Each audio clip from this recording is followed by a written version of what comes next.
क्योंकि जब तक हम प्रैक्टिस नहीं करते हैं और लगातार जुड़े नहीं रहते हैं अपने साहित्य से या जो भी विषय में हम कर रहे हैं, तो वो संभव नहीं है कि हम सफलता को एक बार में प्राप्त कर पाए। मैं अगर बोलूँ तो मेरे लिए पहला अटेम्प्ट होगा जिसमें मैंने पूरी मेहनत की और उसी में मैंने सफलता प्राप्त की। मैंने कोचिंग ज्वाइन किया, विप्लव सर के पास में आई, मैंने फर्स्ट पेपर की तैयारी की, अपना सेकंड पेपर तैयारी किया और साथ में मैं आपको बताऊं, जब तक मेरा डीएसएसबी का पीजीटी नहीं हुआ था, मैंने 3 बार नेट का एग्जाम क्लियर किया है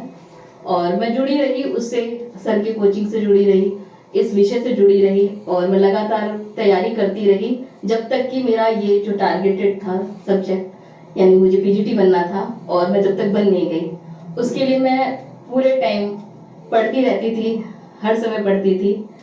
कोशिश करती थी कि जो मैं नहीं सीख पाई कुछ समय में, क्योंकि अगर मैं आपको बताऊं तो मैंने एसओएल से पढ़ाई की है, इग्नू से पढ़ाई की है, जहाँ पर रेगुलर स्टडीज नहीं होती है, तो हम रेगुलर बच्चों से थोड़ा सा पीछे रहते हैं जो ओपन से पढ़ने वाले बच्चे हैं। तो उसके लिए हमारे के पास एक ही ऑप्शन है कि हम ज्यादा से ज्यादा मेहनत करें और जितना ज्यादा हो सके अपने विषय को जानने की कोशिश करें। उसके लिए मैं अपना एक, मेरी फ्रेंड है, आप पिछले इंटरव्यू में आप उनसे मिल चुके होंगे, नेहा कौशिक,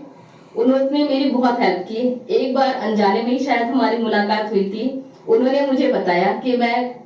किस सब्जेक्ट, मेरा जो सब्जेक्ट हिंदी है, जैसे हम जानते हैं लोगों को बहुत आसान लगता है ये सुन के, और ये पॉसिबल नहीं हो पाता है उतनी आसानी से क्लियर होना जितना ये शब्द सुन के लगता है हिंदी, क्योंकि हिंदी हमें आती है तो ऐसा लगता है कि हिंदी तो बहुत आसान होगी करना इसको। तो मुझे नेहा कौशिक ने, मतलब मेरी फ्रेंड, उन्होंने मुझे बताया कि आप एक सर हैं उनसे मिलिए, आपको बहुत हेल्प होगी। मैंने उनकी ट्रायल क्लासेस ली और ट्रायल क्लासेस में शुरुआत में तो थोड़ा सा लगा कि मुझे नहीं आ रहा समझ में, और बच्चे बहुत इंटेलिजेंट है, उन्हें आ रहा है, मैं थोड़ा समय मुझे लगा समझने के लिए, मगर हाँ धीरे धीरे सर का पढ़ाने का तरीका, कोडिंग का तरीका इतना अच्छा रहा कि मैं एक साथ, आप जैसे हम देखते हैं ना प्रेमचंद जी की कहानियां, एक साथ 24 कहानियां उनकी विद डेट मैं एक सीक्वेंस में बताने लग गई। मतलब मुझमें इतना चेंजेस आया कि मुझे कुछ नहीं आता था। मेरा पहला डीएसएसबी का एग्जाम जो मैंने ऐसे ही दे दिया था एमए करने के तुरंत बाद, उसमें मेरे बहुत ज्यादा कम मार्क्स आए थे, इतने कम मार्क्स कि मैं क्वालिफाइंग भी नहीं हो पाई थी। और तैयारी करने के बाद जो मेरा रिजल्ट है, मेरा हर एग्जाम क्लियर हुआ, ऑलमोस्ट मैंने जितने पेपर दिए सारे पेपर क्लियर हुए।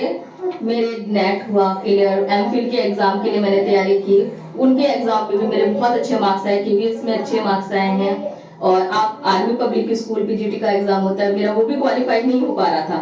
मैंने 2-3 बार उसको ट्राई किया था, वो भी नहीं हो पा रहा था। एक तैयारी से सिर्फ मेरी इतना फर्क पड़ा कि मेरी हिंदी, मेरा सब्जेक्ट इतना ज्यादा अच्छा हो गया कि मैं जो भी एग्जाम अटेम्प्ट करती थी तो मुझे बहुत इजी लगने लग गया। मैं आके कहती थी अपने घर पे कि जो मैं पेपर दे के आई ना बहुत आसान था। ये तब पॉसिबल हो पाया था जब मैंने खूब तैयारी की, और वो चीज इतना मैंने पढ़ लिया था, इतने अच्छे से मुझे समझ आ गई थी और इतनी अच्छे से मुझे याद होने लग गई थी कि मैं कभी, मुझे लगता ही नहीं था कि ये इतना टफ था कभी जितना मैं सोच रही थी। तो इतना आसान किसने बनाया? कि सर की मेहनत है कि आप जब आप ज्वाइन करें कोचिंग, या आप कभी जाके देखें उनकी क्लास, डेमो क्लासेस लीजिए, सर तो बहुत सारी फ्री डेमो क्लासेस भी देते हैं, और उसको देखने के बाद आपको पता चलेगा कि कितना अच्छा तरीका है उनका पढ़ाने का, कि आप, मतलब मैं सीख सकती हूँ ना तो कोई भी सीख सकता है, मैं ये मानती हूँ।